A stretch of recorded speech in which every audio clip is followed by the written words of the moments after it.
ver a apresentação do livro? Não, de forma alguma, porque não só pelo fato de também escrever. Então, assim, eu já tenho a sensibilidade da escrita.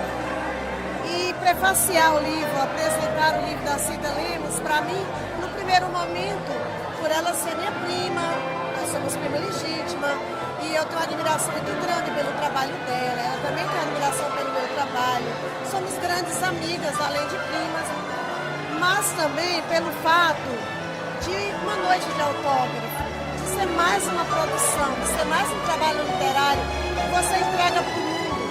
Né? Hoje com a internet, com a tecnologia, a coisa não é mais restrita ao nosso estado, mas a coisa flui pelo mundo afora.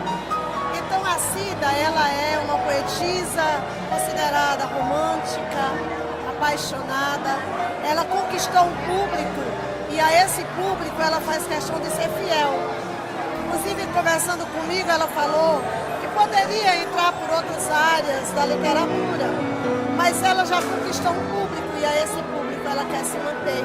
Ela quer estar trazendo, através da rádio, através dos próprios livros, levar esse gesto do amor, do carinho, coisas do coração que hoje ficam muito esquecidas, né?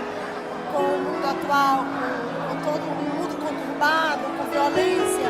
E aí a Cida vem amenizar tudo isso com as coisas do coração.